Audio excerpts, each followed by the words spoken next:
চোট, পুনর্বাসন আর অনিশ্চয়তার দীর্ঘ পথ পেরিয়ে দীর্ঘ 2 বছর 8 মাস পর অবশেষে ব্রাজিলের জার্সিতে ফিরলেন নেইমার জুনিয়র। ভক্ত আর পরিবারের সাথে নিজেও হলেন অশ্রুসিক্ত। আর নেইমির প্রত্যাবর্তনের ম্যাচটা জোড়া গোলে রাঙালেন ব্রাজিলের আরেক পোস্টার বয় ভিনিসিয়াস জুনিয়র। ওদিকে হাইতির জালে মরক্কোর 4 গোল, মেক্সিকোর দাপট চেক রিপাবলিকের বিপক্ষে আর দক্ষিণ কোরিয়াকে হারিয়ে দক্ষিণ আফ্রিকার ইতিহাস। প্রথমবার বিশ্বকাপের নকআউটে প্রোটিয়ারা। Welcome to expert table, presented by Hamdard Amrupali. সঙ্গে আছি আমি রঞ্জন শান্ত, আর আমার সঙ্গে তপু বর্মন। বরাবরের মতো তাকে ওয়েলকাম করতে চাই এক্সপার্ট টেবিলে। যেভাবে আসলে এলেন আপনি সবকিছু পেরিয়ে, প্লিজ বলবেন, তেমন সবকিছু পেরিয়ে নেইমারও অনেক বাধা বিপত্তি পেরিয়ে তিনি এলেন। এবং আমরা সেই নেইমারের প্রসঙ্গটা দিয়ে শুরু করতে চাই। ব্রাজিলের পোস্টার বয়, ব্রাজিলের নাম্বার 10, ব্রাজিলের স্বপ্ন সারথি, যেভাবে আপনি বলবেন যে ব্রাজিল বা ব্রাজিলিয়ানদের কাছে তিনিই কিন্তু গোট। সেই নেইমার দীর্ঘ অপেক্ষা কাটিয়ে তিনি ফিরলেন। আমরা সেই ঝলকটা আগে স্ক্রিনে দেখব, তপুদার সঙ্গে সেটা নিয়ে কথা বলবো। ম্যাচের 76 মিনিট যখন ফাইনালি, কারণ তিনি নামবেন কিনা ফার্স্ট একাদশে নেই, আগেই বলা হয়েছিল, আনচেলত্তির সেই প্ল্যানটাও বোঝা গিয়েছিল যে সেকেন্ড হাফে হয়তো নামবেন। সেকেন্ড হাফে ঠিক এই জায়গাটায় নেইমার জুনিয়র নামলেন এবং ঠিক তখনই পুরো স্টেডিয়াম জুড়ে যে তাকে একটা অভিবাদন জানানো, সেটাও হয়েছে, আমরা দেখেছি। আমরা পরের ফ্রেমগুলো দেখব। তারপরে তিনি যতটুকু সময় খেলেছেন তিনি চেষ্টা করেছেন আলো কাড়ার, এবং ম্যাচ শেষেও আমরা দেখেছি পরিবারের সঙ্গে তার একটা আবেগঘন মুহূর্ত। ঠিক যখন নামছিলেন তখন সবাই ফ্রেমবন্দি করার চেষ্টা করছিলেন নেইমারকে, কারণ এই অপেক্ষাটা শুধুমাত্র তো নেইমারের নয়, তার ভক্তদের কিংবা ব্রাজিল ফ্যানদের এই দীর্ঘ অপেক্ষা ছিল। বিশ্বকাপে অবশেষে এই তৃতীয় ম্যাচে নামলেন এবং নিজের সন্তানদের সঙ্গে, পরিবারের সঙ্গে, পরবর্তীতে দর্শকদের সঙ্গে অটোগ্রাফ দেয়া কিংবা সবার সঙ্গে অশ্রুসিক্ত হওয়া, সেই ঘটনাগুলো আমরা দেখেছি। নিঃসন্দেহে ম্যাচটার মূল আকর্ষণ এই জায়গাটাই ছিল। না আসলে দাদা, আপনার নেইমার নামার পর আসলে যে একটা শান্তির নিঃশ্বাস ওভার দ্য ওয়ার্ল্ড, আসলে নট অনলি ব্রাজিল ফ্যান, আসলে সমগ্র পৃথিবীর মানুষ আসলে নেইমারকে ভালোবাসেন একদম ফ্র্যাঙ্কলি। তো সেই ক্ষেত্রে আমি বলবো যে এতদিন পরে নেইমার ওয়ার্ল্ড কাপের স্টেজে ন্যাশনাল টিমের হয়ে নামলো মাঠে। আসলে একটা দীর্ঘ টাফ সিচুয়েশন এবং একটা টাফ এনভায়রনমেন্টে ছিল, বারবার ইনজুরিতে পড়েছেন, ইনজুরি রিকভারি করে আসলে সে আবার মাঠে নেমেছেন। আসলে এটাই বলে যে আসলে মাইন্ডসেট, আপনার যদি টার্গেট থাকে যে আমি দেশের হয়ে আবার মাঠে নামবো, দেশের হয়ে খেলবো, আসলে এটাই আমার কাছে মনে হয় যে পসিবল।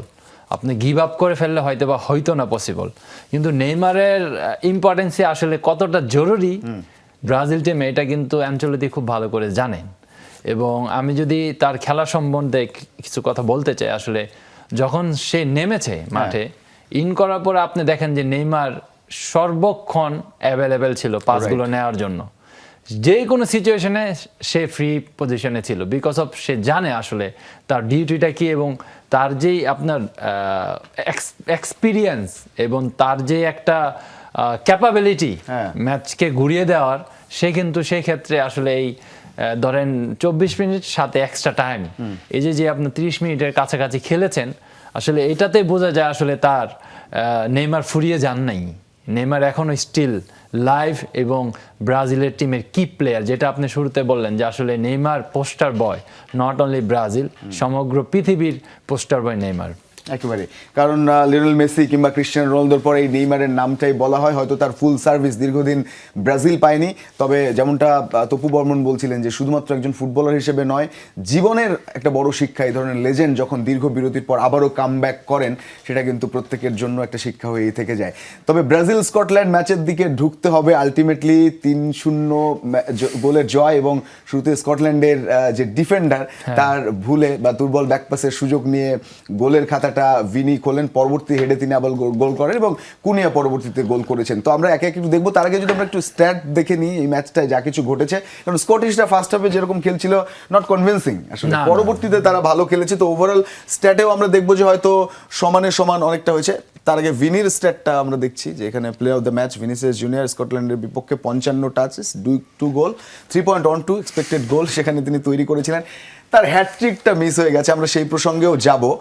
8টা শট, 5 অন টার্গেট এবং 2 কি পাসেস, সাকসেসফুল ড্রিবল 7টার মধ্যে 5টা, ডুয়েলস ওন করেছেন তিনি 13টার মধ্যে 8টা এবং 9.3 rating once again, 23 ball carries, 7 progressive এবং Brazil secure the top spot in group C thanks to their main man. আসলেই মেইন ম্যান হয়ে গেছেন আমরা কিন্তু তাকে নিয়ে আলাদাভাবে একটা ডিসকাস করেছিলাম।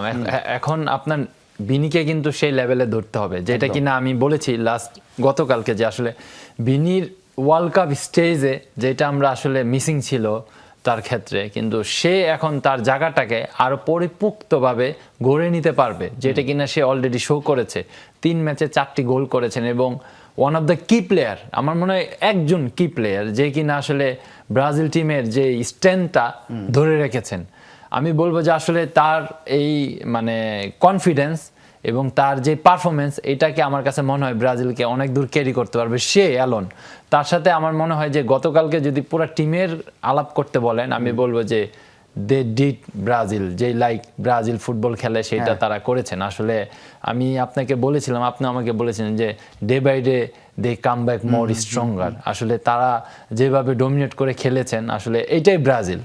মরক্কোর সাথে ড্রটা বোধহয় কাজে লেগেছে, সেখান থেকে এই কামব্যাকটা হয়েছে। কিন্তু বিনি আসলে নিজেকে সেভাবে প্রমাণ করছে, এটা আসলে একটা ওয়ার্ল্ড ক্লাস প্লেয়ারের জাত, যেটা কিনা প্রত্যেক ম্যাচে এবং কন্ট্রিবিউট করা, সামনে থেকে এগিয়ে। আমরা ব্রাজিল ভার্সেস স্কটল্যান্ডের পরিসংখ্যানের কথা বলছিলাম, আমরা একে একে যাব সেদিকে। তবে ভিনির যে ফাউল, সেটা নিয়েও কথা হচ্ছে শুরুতে। আমরা যাব সামনের টপিকগুলোতে, অর্থাৎ আমরা যদি ব্রাজিল আর স্কটল্যান্ডের সেই স্ট্যাটটা দেখি যে স্কটিশরা আসলে কেমন ফুটবল খেলেছে। ওভারঅল 46-6 দেখছি আমরা, 8% ইন কন্টেস্ট ছিল, সুতরাং প্রায় 50-50 খেলা হয়েছে বল পজিশনে বা পজিশন কন্ট্রোলের ক্ষেত্রে।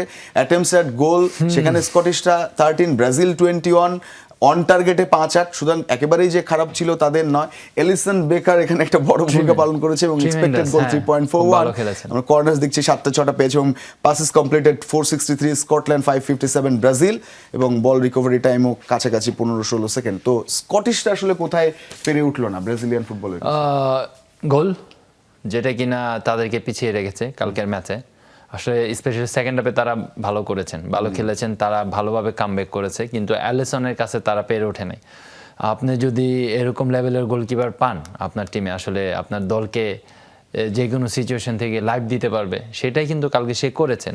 আসলে আমি বলবো যে স্কটল্যান্ড ভালো কিছু সুযোগ পেয়েছে, আমি দেখেছি, মানে সেগুলো গোলে কনভার্ট করা উচিত ছিল। হয়তোবা একদম গোলমাউথ এরিয়া থেকে বলের সেই পরিমাণ পাওয়ার ছিল না, বা তারা ভালোভাবে কানেক্ট করতে পারেনি, বা হেডে ভালোভাবে পারফেকশন রাখতে পারেনি। সেই ক্ষেত্রে কিন্তু এলিসনের জন্য ব্যাপারটা ইজি হয়ে যায়। যদি আপনি বলে প্রেশার থাকতো বা পাওয়ার থাকতো, হয়তো বা তার জন্য ডিফিকাল্ট হতো। 3-4টা বল সে কিনা ইজিলি ধরতে পেরেছে। বাট আসলে এটাই আপনার টিম ওয়ার্ক। কিন্তু আপনার এরকম যদি কন্টিনিউ করতে পারে, ডেফিনেটলি তাদের একটা একেবারে আমরা ফাউল থেকে দেখা শুরু করি, কারণ আমরা গোলগুলো দেখবো, কিন্তু যেটা আসলে হ্যাটট্রিক হতে পারতো, যেটা নিয়ে আলোচনা হচ্ছে, আসলে ফাউল ছিল কি ছিল না। কারণ ফুটবল বোদ্ধারাও কথা বলেছেন যে এটা আসলে ফাউল হয় কি না। আমরা দেখছিলাম যে ঠিক সাইড থেকে এসে পা আগে বাড়িয়েছেন এবং তারপর বলটা ঠিক সামনে ছিল, পেছন থেকে ট্যাকল করে। কেন আমি বলবো, আসলে এই ঘটনাটা হয়েছে যে স্কটল্যান্ডের যে ডিফেন্ডাররা, সে অলরেডি পোস্ট নিয়েছে যে বলটা পাস দিবে, ব্যাক পাস। সে তার আগে দেখেন পাটা কিন্তু উপরে আছে এখন পর্যন্ত। তো উপরে থাকা অবস্থায়, যে এক্স্যাক্টলি উপরে থাকা অবস্থায় ভিনিসিয়াস তার বাম পাটা তার পায়ের উপর দিয়ে বাড়িয়েছেন। দ্যাট মিনস যখন সে পাটা পিছন থেকে আনতেছে, একটা বাড়ি লাগে, কিন্তু দ্যাট মিনস এটা আপনার ওই স্কটল্যান্ডের ডিফেন্ডারের জন্য আনকমফোর্টেবল এবং মানে এটা ফাউল। ওকে, ঠিক আছে, এটা মানে একদম ইজি ফাউল, নর্মাল ফাউল, কিন্তু এটা তারপরও VAR বারবার দেখা হয়েছে, এটা আসলে কিভাবে কি ঘটলো, কি বৃত্তান্ত, তারপর কিন্তু ডিসিশনটা আসলো। এটা কিন্তু এক্স্যাক্টলি ফুটবলের ল্যাঙ্গুয়েজে ফাউল। ফুটবলের ল্যাঙ্গুয়েজে ফাউল হয়েছে, কিন্তু অনেকে বলছেন যেহেতু সামনে দিয়ে পা দিয়েছেন, পেছন দিয়ে আসলে তিনি পায়ে আঘাতটা করেননি কিংবা বাধাটা দেননি। না, এখানে আরেকটা যেটা প্রশ্ন উঠতেছে, সেটা হলো বিনি কিন্তু আসলে বলটা রিচ করতে পারে নাই। রাইট। তার এই ফুট যদি বাড়ানোর সাথে সাথে যদি বলটা সে টাচ করতো ডেফিনেটলি ফাউল ছিল না। ওকে, তো আপনি বলছেন যে শুধুমাত্র পা দিয়ে সামনে বলে পা দিতে যে তার পায়ে আটকানো ডিফেন্ডারের, এই কারণে বলটা ফ্রি হয়ে যায়, পরবর্তীতে তিনি যে বলটা রিসিভ করেন এবং সেই গোলটা দেন, এই কারণে ফাউল। যদি একই সঙ্গে বলেও টাচ করতেন তার পায়ে লাগতো, এক্ষেত্রে ফাউলটা হতো না। আগে বলে টাচ করে যদি পায়ে লাগতো দ্যাট মিন্স নট ফাউল। ওকে, তাহলে এটা আসলে কিছু করার নেই, একটা হ্যাটট্রিক সুযোগ মিস হয়েছে। অনেকে মেসির ফাউলের সঙ্গে গুলিয়ে ফেলছেন, মেসিরটাও তো ফাউল, তবে কার্ড নিয়ে মেসিরটা কথা হচ্ছিল।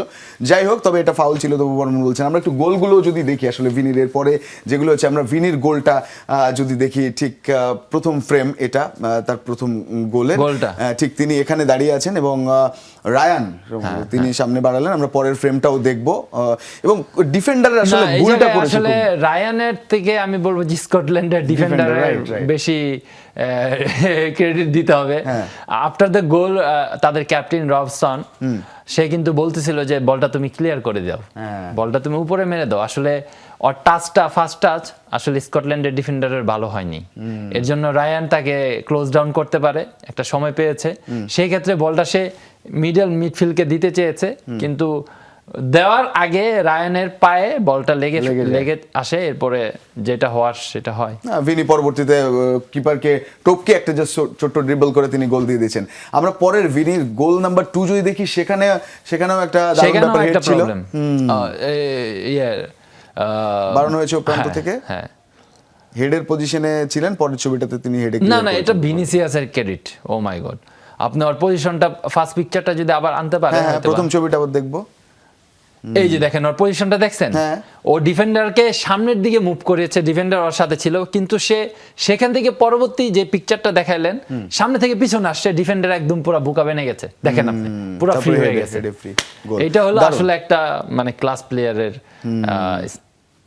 কনসেন্ট্রেশন এবং হেডটা তিনি ক্লিয়ার করেছেন, নিজেকে ফ্রি করে বলটাকে জালে গড়া। তবে আমার মনে হয় যে কুনিয়ার যে গোলটা, সেই গোলটাতে একটা আর্ট ছিল। আমরা সেই গোলটাও যদি একটু দেখি, ঠিক একেবারে মাঝ মাঠের পর থেকে সামনে থ্রু বল বাড়ানো হলো, পাকেতায় সম্ভবত বলটা, পাকেতাই বাড়িয়েছিলেন, এবং তারপর যেটা হয় ঠিক এই জায়গাটায় কুনিয়া ছিলেন বা পাশে, সেখান থেকে তিনি পরবর্তীতে কভার করেছেন, খুব দ্রুত ক্রস করেছেন ব্রুনো গিমারেস, পরবর্তীতে তাকে দিকে বলটা দিয়েছেন এবং এত দ্রুত এপাশ থেকে ওপাশে চেঞ্জ করে গেলেন, মানে কমিউনিকেশনটা কি দারুণ। তারপরে ডান প্রান্তে দিলেন এবং এরপর তো মানে এটা আসলে একদম পারফেক্ট গোল, যেটা কিনা ব্রাজিল মানে একদম ওপেন প্লেতে সেটআপ, যেটা আসলে 1-2-1-2-3 এরকম টাচে গোল হয়ে গেছে। আসলে এটা একদম প্রি প্ল্যান একটা গোল। যখন ওদের হাফে বলটা জিতে, পাকোয়েতা জাস্ট ফ্রন্টাল পাস খেলে, সেখানে আপনার ব্রুনোকে ইউজ করে রাইট সাইডে, কোনিয়া আসলে মানে ট্রিমেন্ডাস একটা রান করে এত দূর থেকে, আসলে সামনের দিকে না যে বিহাইন্ড দ্য রান করেছে, ব্রুনো জাস্ট বলটাকে আপনার প্লেস করে, এটা দারুণ। মানে বল যখন আসলে একেবারে সেন্টার থেকে যাচ্ছে গোলমুখে, তখন আসলে এখানে যেমন পাকেতা পাঠিয়েছেন, ব্রুনো গিমারিস আছেন, কিন্তু ঠিক কুনিয়া এখান থেকে নিয়ে পজিশনটা নেয়া ডান পাশে, যে এখান থেকে কিন্তু সে আপনার সামনে রান করতে পারে, কিন্তু সে সামনে রান করে না। কিন্তু আপনার এই জায়গায় ব্রুনোর একটা ক্রেডিট দিতে হবে, সে বলটাকে আসলে কিভাবে উইন করেছে, তার বডিটাকে সামনে দিয়ে স্কটল্যান্ডের ডিফেন্ডার কিন্তু সেখানে বিট হয়ে গেছে। যখন বডিটা সামনে দিছে, ও বডি বাড়ি কি স্কটল্যান্ডের ডিফেন্ডার পড়ে গেছে। যখন সে ব্রুনো বলটা কন্ট্রোল করে ফেললো, তখন আর সামনের দিকে স্পেস ছিল না, দুইটা ডিফেন্ডার কিন্তু ক্লোজ ডাউন করেছে ব্রুনোকে। দ্যাট মিন্স আপনার রানটা করতে হবে বিহাইন্ড, যেটা কিনা কোনিয়া সুন্দরভাবে করতে পেরেছে। এবং পজিশনিং ফুটবলে দারুণ কন্টাক্টে যে জাগো বনিতো, যে ব্রাজিলিয়ান ফুটবলের সৌন্দর্য, সেটা আমরা দেখেছি। আমরা আরো কথা বলবো ব্রাজিলের যে সমীকরণ পরের ধাপে যাওয়ার, সেই সমীকরণটা অনেকটা কাছাকাছি চলে এসেছে এবং অন্যান্য ম্যাচেও বেশ ঘটনা ঘটেছে। তবু থাকবেন সঙ্গে, এক্সপার্ট টেবিল থেকে ছোট্ট একটা বিরতি নিয়ে ফিরছি, সঙ্গে থাকুন। Welcome back once again. আপনারা দেখছেন expert table presented by Hamdard, Amrupali, Ranjan Shanto আছি, তপু বর্মনকে সঙ্গে নিয়ে, এবং আছেন অনেকেই টিকে এই বিশ্বকাপের যে দলগুলো এখন পর্যন্ত লড়ছে। ব্রাজিল তারা তো গ্রুপের সেরাই হয়ে গেছে এবং তারা পরবর্তীতে অর্থাৎ টপ 32-তে খেলবে কাদের সঙ্গে সেটা এক্সপোজ হয়ে গেছে। যেমন গ্রুপ এফ এর সেকেন্ড দলের সঙ্গে অর্থাৎ গ্রুপ রানার আপের সঙ্গে তারা খেলবে। এই গ্রুপটা একটু তাহলে আমরা হ্যাভ এ লুক। গ্রুপ এফটা কি অবস্থায় আছে? ডাচরা তারা 7 মানে গোল ব্যবধানে এগিয়ে থেকে 4 পয়েন্ট সমান জাপানের সঙ্গে নিয়েও তারা লিড করছে, এবং জাপান তারা ওই 4 পয়েন্টস নিয়ে তারা দ্বিতীয় অবস্থানে, তাদের গোল 6টা, সুইডেন তিউনিশিয়া তার পরবর্তীতে আছে। এবং এই জায়গায় জাপানের পরবর্তী খেলাটাও এই রাত পোহালে সুইডেনের সঙ্গে, সুতরাং টাফ অপোনেন্ট। ডাচরা সেই জায়গায় সম্ভবত লিডই করছে, সুতরাং সেখানে ওই ব্রাজিলের গ্রুপের মরক্কোর সঙ্গে তাদের কঠিন লড়াইটা হতে পারে। তবে ব্রাজিল তাদের টপ 32 লড়াইটা জাপানের সঙ্গে হতে যাচ্ছে, এটা তো প্রায় নিশ্চিত। আসলে নিশ্চিত, কিন্তু আপনি ম্যাচের পরে হইতে পারবো আমরা। আসলে জাপান সুইডেনকে হারাইতে পারে কিনা, ড্র করে, সেটা কিন্তু একটা বিশাল ব্যাপার। কিন্তু যদি জাপান হয় সেক্ষেত্রে ব্রাজিলের জন্য সহজ কিনা? ইফ জাপান যদি হয় এগেইনস্ট ব্রাজিল, একটা মানে টাফ সময় পার করতে হবে ব্রাজিলের, যেটা কিনা আসলে জাপান এবার ওয়ার্ল্ড কাপ অলরেডি আছে, ছন্দে ভালো একটা ছন্দে তিউনিশিয়া আছে। জেলে বোধহয় 3 গোল। একটা ফ্রেন্ডলি ম্যাচে ইংল্যান্ডকেও তারা হারিয়েছিল, তিউনিশিয়াকে 4 গোল দিয়েছে 4 গোল জাপান। তো আসলে সেই ক্ষেত্রে আমি বলবো যে দেখেন, আজকে যদি আপনার জাপান জিতে যায়, যদি আপনার নেদারল্যান্ড ইন কেস তিউনিশিয়ার সাথে, তিউনিশিয়ার last match do or die match, তাদের হারানোর আর পাওয়ার মতো কিছুই নাই, হ্যাঁ। সেই ক্ষেত্রে যদি ড্র হয়ে যায়, নেদারল্যান্ডকে পাচ্ছেন। হ্যাঁ। তো এই সমীকরণ কিন্তু অনেক কিছুই হতে পারে, কিন্তু ব্রাজিলের যেই ছন্দে এখন ব্রাজিল টিমটা আছে, ডে বাই ডে আমরা বলতেছিলাম যে আসলে তাদের স্টেপ আপ করতে হবে, ডে বাই ডে আরো ভালো করবে, তারা কিন্তু আসলে একটা ভালো পর্যায়ে চলে আসছে, নেইমারও ইন করেছে। তো সেই ক্ষেত্রে ধরেন জাপান নেদারল্যান্ড দুইটাই ভালো টিম। এখন 32 আপনার গ্রুপ স্টেজ পার হয়ে যেটা নকআউট স্টেজে যাবে, সেইখানে কিন্তু আপনার মানে বাঁচা মরার লড়াই সব টিমের জন্য, ভুল শুধরানোর সুযোগ নেই, যা হবে ওই ম্যাচে। এক্স্যাক্টলি, এটা একটা টাফ, আসলে এটা একটা টাফ আপনার ম্যাচ হবে। যদি জাপান পড়ে বা নেদারল্যান্ড পড়ে, আই হোপ জাপান পড়বে। জাপান কিন্তু এখন ভালো একটা ছন্দে আছে, কিন্তু ব্রাজিল সেভাবে প্রিপারেশন নিয়ে আসবে। জাপান কিন্তু ব্রাজিলকে হার্ট করতে পারবে, তাদের সেই অ্যাবিলিটি এবং ক্যাপাবিলিটি আছে। তাদের যেই পুরো ফুল টিমের, যদি আপনি ডিফেন্ডিং বলেন, অ্যাটাকিং বলেন, specially counter attack best football খেলে Japan, they are very fast, specially wing সাইডে। তো সেই জায়গায় কিন্তু ব্রাজিলের মনোযোগী হতে হবে। মানে ব্রাজিলের কাছে জাপান আর নেদারল্যান্ডস, এই দুই জায়গায় তো নিশ্চয়ই জাপান একটু অপেক্ষাকৃত ভালো অপোনেন্ট, মানে একটু সহজ হবে। নেদারল্যান্ডস যদি পড়ে ব্রাজিলের সঙ্গে, নেদারল্যান্ডস পড়লে একদম অনেক মানে একটা 50-50 ম্যাচ হবে, কিন্তু জাপান যদি পড়ে, আসলে ব্রাজিলের জন্য মানে ইজি বলতে ওয়ার্ল্ড কাপে কোনো ইজি ম্যাচ নাই, কিন্তু ওই যদি পার্সপেক্টিভে আপনি যদি দেখেন, ব্রাজিল তো ফার বেটার দেন জাপান, এটা তো আমরা মানি। তো ওইটাই একটা মনে করেন জাপানের জন্য একটা, আমার মনে হয় যে মেন্টাল গেমে এগিয়ে থাকবে নামার আগেই, যে ঠিক আছে জাপানের সঙ্গে ডাচরা একটু টাফেস্ট অপোনেন্ট আমরা যদি বলি। এবং এই টাফ গেমের কথা যদি বলি, টাফ গেম পার করে সবাই এগিয়ে যাচ্ছে। এই এগিয়ে যাওয়ার গল্পে আশরাফ হাকিমি অনেক এগিয়ে। মরক্কো বনাম হাইতির ম্যাচটায় 4-2 গোলে জিতেছে তার দল, এবং হাকিমির যে আলাদা করে একটা স্ট্যাট, সেটা কিন্তু দুর্দান্ত। আমরা হাকিমির স্ট্যাটটাও যদি দেখি এই ম্যাচটা, এবং তারা গত বিশ্বকাপে যেভাবে কাঁপিয়েছিল, এবারও তাই করছে। 7.7 rating, most key passes in one match at the 2026 world cup 8টা আশরাফ হাকিমি ভার্সেস হাইতি এই ম্যাচটায়। এটা ইম্পর্টেন্ট, এবং 6টা করে দেখুন জনস্টন কিংবা ডেক্লান রাইস, পেদ্রো তাদের আছে, কিন্তু এক ম্যাচে একার যে ডমিনেশন, এই কি ম্যান আশরাফ হাকিমি মরক্কোকে আসলে অনেকটাই এগিয়ে আপনি ইউ ক্যান ইমাজিন, হাকিমি আপনার রাইট ব্যাক থেকে গোল করলো প্রথমটা, তারপরে গোল করে এলো একটা, মানে আপনার আসলে তার যেই আপনার যেই মানে এক্সপোজার আসলে পৃথিবীতে, কেন জানেন? শুধুমাত্র তার পারফরমেন্স। আসলে সে নিজেকে ডে বাই ডে একটা এরকম জায়গায় নিয়ে গিয়েছে, আসলে এটা অল অ্যাবাউট ধরেন তার দক্ষতা, আমি মনে করি। এবং সে আপনার ইন্টার মিলান থেকে যখন পিএসজিতে অ্যাড হলো, তখন থেকে আসলে তার যে ধারাবাহিক পারফরমেন্স, ইয়ার অ্যান্ড ইয়ার, আসলে সে কিন্তু কখনো নিচে যায়নি। তার লেভেলটা এখানে ছিল, এখান থেকে আপ করেছে। তো সেই ক্ষেত্রে আমি বলবো যে মরক্কোর আসলে যেটা আমরা জানি যে আসলে কি প্লেয়ার, যে কিনা দলের নেতৃত্ব দেন এবং দলের ক্যাপ্টেন, সব মিলিয়ে আসলে হাকিমি মানে এই পজিশনে থাকাটা এবং তার এই পারফরমেন্স, এটা নট অনলি শুধু ওয়ার্ল্ড কাপে করছে। আপনি যদি তার পিএসজির খেলা দেখেন, সেম পারফরমেন্স। তো এটাই আমি বললাম যে তার যে ধারাবাহিক পারফরমেন্স, এটা কখনো নিচে নামে নেই, ফল ডাউন হয় নাই, ইভেন তো খালি আপ হয়েছে। তো আমি বলবো যে এটা মানে আসলে হি ইজ দ্য গাই, যে কিনা এখন ওয়ার্ল্ডের 1 নম্বর রাইট ব্যাক। মরক্কোর পসিবিলিটি সেটাও কিন্তু বাড়ছে স্বাভাবিকভাবে, আমরা সেই হিসেব নিকেশও দেখলাম যে সামনে হয়তো রাউন্ডে গেলে ভালো করবে। তবে দক্ষিণ আফ্রিকা যারা ইতিহাস গড়েছে দক্ষিণ কোরিয়াকে 1-0 গোলে হারিয়ে, তাদের গল্প বলতে হবে। তারা সেলিব্রেশন করেছে কারণ বিশ্বকাপের ইতিহাসে এই প্রথম তারা এত ভালো করলো। একটাই গোল হয়েছে, গোলটা ইন্টারেস্টিং। আমরা গোলটার একটা গ্রাফ যদি দেখি, সেটা খুব দ্রুততম সময়ে গোলটা হয়েছে, একটা লম্বা কিকে গোলটা হয়েছে। মাসেকো তিনি গোল করেছেন 62-3 যখন, অর্থাৎ 62 মিনিট 3 সেকেন্ডের সময় এই বলটা আগায় এবং 62 মিনিট 17 সেকেন্ডে ঠিক যেভাবে গোলটা হয়, লম্বা পাসে তারপরে গোল, অর্থাৎ মাত্র 14 সেকেন্ডের মধ্যে 1 2 3 4 5 6 পাসে গোল, 6 পাসে 14 সেকেন্ডের মধ্যে গোল হয়ে যায়। আসলে সাউথ আফ্রিকা আমি বলবো যে for as a Asian guy আমরা আসলে little bit of disappointed about Korea first ম্যাচে উইন করার পরে আসলে পরপর 2টা ম্যাচ হারে। এটা আসলে কোরিয়ার মতো টিমের কাছে আসলে আমরা মোর এক্সপেকটেশন থাকে, কিন্তু সাউথ আফ্রিকা আসলে যেটা করে দেখিয়েছে আসলে এরকম জায়গায় যেটা করা উচিত ছিল, যে তাদের জেতা দরকার ছিল এবং তাদের 3 পয়েন্ট দরকার ছিল, যারা কিনা এখন সেকেন্ড পজিশনে চলে গেছে। তো এটা আসলে আমি বলবো যে তাদের ক্রেডিট দিতে হবে, যেটা আপনার সাউথ আফ্রিকা আফটার 2010 মেবি 10-এর পরে আপনার কত 14-18 বছর পরে ওয়ার্ল্ড কাপে অংশগ্রহণ করে সেকেন্ড রাউন্ডে গেল। কখনো ইতিহাসই নেই তাদের, ইতিহাসই নেই। ওই কারণে সেলিব্রেশনটা অন্যরকম হয়েছে। তাদের যে টিপিক্যাল আফ্রিকান সেলিব্রেশন আমরা দেখছিলাম, সেই ডান্স, তারপর সবাই একসঙ্গে হয়ে, এটা হলো সাবালালা যখন 2010-এ প্রথম গোল করে, সেরকম আমরা দেখছিলাম এবং সবাই গোল হয়ে মাঠে সেই ওয়াও। এটা আসলে আফ্রিকানদের একটা রিচুয়ালস আমি বলবো। তারা এরকম সেলিব্রেশন আমরা সব টিমের কাছ থেকেই দেখি যখন তারা একটা ভালো অ্যাচিভমেন্ট করে। এটা কিন্তু তাদের জন্য আপনি যেটা বলেন ফর দ্য ফার্স্ট টাইম তারা আসলে 32 মানে সেকেন্ড রাউন্ডে খেলবে, আসলে এটা তাদের জন্য একটা বিরাট বড় অ্যাচিভমেন্ট। এবং যাদের কিনা আমরা ধরেই রেখেছিলাম তারা আসলে কোনোভাবেই আপনার সেকেন্ড রাউন্ডে যেতে পারবে না, তাদের যে খেলা দেখলাম, তো সেই ক্ষেত্রে আসলে তারা আসলে দে ডিড গুড জব এবং আসলে তাদের নেশন তাদের উপরে প্রাউড ফিল করবে।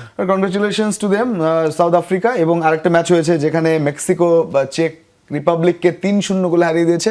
মেক্সিকো হোস্ট টিম, তারাও তো ছন্দে আছে এবং দুর্বল দল পেলে পুরোপুরি ছন্দে আছে ভাই। আপনি একটা টিম আপনার যে জায়গায় ধরেন ব্রাজিল মরক্কো 7 পয়েন্ট এবং মেক্সিকো 9 পয়েন্ট, এটা কিন্তু আপনার চারটিখানি ব্যাপার না, যেটা আসলে মেক্সিকো এই সিজনে এই ওয়ার্ল্ড কাপে আসলে তাদের যে ধারাবাহিক পারফরমেন্স, স্পেশালি তাদের যেই অ্যাটাকিং এবং আপনার midfield zone, they are very strong. আমরা সেটাই সেই জায়গা থেকে মেক্সিকোর তো সম্ভাবনা আছে। আমরা 32-তে বোধহয় ওই ব্যাটেলগুলো দেখবো যে আসলে কে কার সঙ্গে এক্সপোজ হয়ে যাচ্ছে, যেহেতু কোনো সুযোগ নেই। একটু কুইক রিক্যাপ, আমি যদি আজকের ম্যাচগুলো দেখি, খুব একটা যে ইম্পর্টেন্ট ম্যাচ রয়েছে সেটাও বলা যাচ্ছে না, কিন্তু একেবারেই যে খুব ইম্পর্টেন্ট নেই তা না। ইকুয়েডর জার্মানি মাঠে নামছে ইকুয়েডরের সঙ্গে, রাত 2টায় কুরাসাও আইভরি কোস্ট একটা ম্যাচ হবে, তারাও তো নতুন দল হিসেবে ভালো করছে। এবং তিউনিশিয়া নেদারল্যান্ডসের সঙ্গে ম্যাচ খেলবে, এটা গ্রুপ এর জন্য ইম্পর্টেন্ট, অর্থাৎ ব্রাজিল যাদের সঙ্গে খেলবে গ্রুপ এফ, এবং জাপান সুইডেন, এই দুটো ম্যাচ জাপান সুইডেন এবং তিউনিশিয়া নেদারল্যান্ডস, এখানে মনে হয় আসলে আপনার তিউনিশিয়া নেদারল্যান্ডসের ম্যাচটা আমি ওরকম ভাবে কাউন্ট করছি না। জাপান সুইডেন ম্যাচটা হলো আপনার একটা ফাইনাল ম্যাচ, যারা কিনা আপনার এই গ্রুপ থেকে সেকেন্ড হয়ে যেতে পারবে। যদি জাপান জিতে তাহলে তারা সেকেন্ড থাকবে, ওইখান দিয়ে নেদারল্যান্ড তো আমার মনে হয় তিউনিশিয়াকে হারাবে ফর শিওর। কিন্তু সুইডেন এবং জাপানের ম্যাচটা তাদের দুইটা টিমের জন্য ডু অর ডাই ম্যাচ। আপনার যদি জাপান হেরে যায় তাহলে কিন্তু তারা আপনার থার্ড পজিশনে চলে আসবে, তাদের আবার ওয়েট করতে হবে। ব্রাজিলিয়ান সমর্থকদের একটা আলাদা চোখ রাখতে হচ্ছে, বা ব্রাজিলকে আলাদা চোখ রাখতে হচ্ছে, তাদের প্রতিপক্ষ আসলে কি হচ্ছে কিছুটা ব্যাপারটা অপেক্ষা করতে হচ্ছে। তবে অপেক্ষার পালা আবারও ফুরবে আগামীকাল দুপুরে। তবু অসংখ্য ধন্যবাদ যুক্ত হওয়ার জন্য আমাদের সঙ্গে। আজকে এক্সপার্ট টেবিল এখানে শেষ করতে চাই। বিশ্বকাপ জুড়ে সঙ্গেই থাকুন যমুনা টেলিভিশন। আজকের মতো বিদায় নিচ্ছি।